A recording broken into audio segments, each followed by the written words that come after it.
lot of the programs being discussed in these collaboratives are about trying to improve the management of adult patients with long-term conditions. And over the last 30 years of my clinical experience, I've seen the system become unbelievably complex for these patients. In and out of hospital, 3 or 4 different outpatient clinic visits, maybe 12 clinicians of one sort or another involved. And you and I could not navigate that system. So what these programs are about, I see they're about improving continuity of care for patients, and they're about helping patients navigate through this mass of people trying to help them. The Pacific Healthy Heart program is about doing something different. We found that things weren't working for the Pacific people in our own programs that we were running here. So we needed to sit down and work out what was going to work in the community. It was so amazing that being in the hospital for so short a time with a major surgery, it's only 2 weeks, and then I had this program. I never had a program like this before. And I found it after 3 sessions with the program, I found it very beneficial to me. It gives me a lot of understanding of what's wrong with me. And, if that perspective, I know what's wrong with me, I know how to look after myself. We have amazing support from the cultural support workers.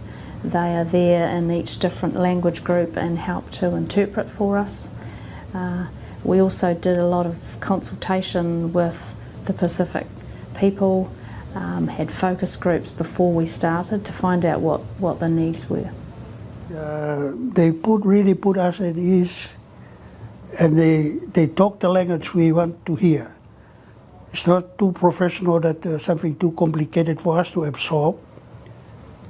The complication is this, that the doctor tells us you are suffering from cardiac failure. We don't know anything about cardiac. We thought he say about Cadillac.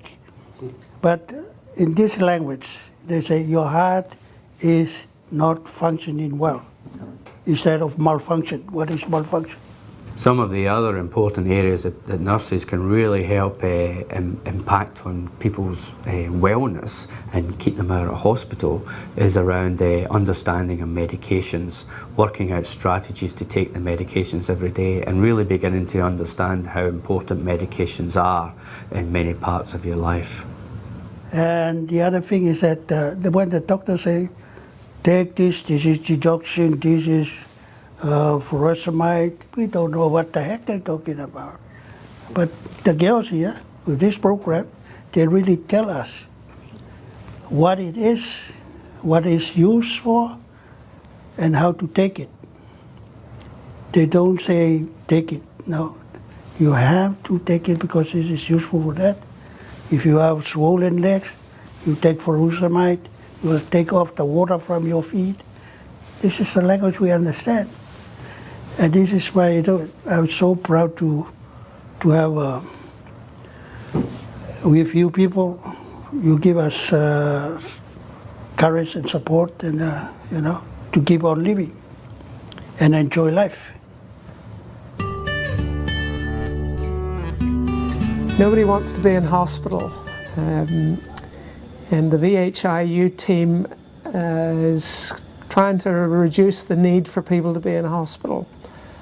2 main elements of that work. One is trying to improve continuity, and that's across the transition between discharge and handing back to the residents of continuity of care, which is in general practice. And the other is trying to help people coordinate their care through the multiple pieces of this very complex health system. The VIEW project is an integrated care team project looking at people who were frequent presenters to Middlemore Hospital, 5 visits or more in a 12-month period. We work as an integrated care team. We visit the patients at home, we link with primary care and other community care services? Yeah, no, my relationship with my GPs is good. I see him more often than I used to. Because before I only used to go down there, go and see him when I wanted to, sort of thing. And but now I go make more appointments to go and see him, and it's been a lot better. In George's case, you know, he has now gained a better understanding around his medications. He knows what his medications are for. He knows the importance of taking them and the consequences of not taking them. We've encouraged him to have a better relationship with his GP. I talked to him initially about smoking cessation, and he's done that of his own accord without me hassling him too much on the 1st of January. I've cut down on my fatty foods and all that, soft drinks and stuff like that. I've joined a gym, which I didn't think I'd enjoy. And no, it's been awesome. I work out twice a week. And no, it's been pretty awesome. So do you feel more confident But now? I feel good now with what they did. You understand better how to take your medication? That's right. I take my medicine all the time in the morning, more, but I carry on what the doctors say. Yeah, Okay. it's for my own good. That's good. I think like that. Then you won't have to go into the hospital as much. The thing that you don't like. Yeah. What we will do, we will reduce people's need for hospital-type acute care. And there's a moral obligation to do that because nobody wants to be in hospital.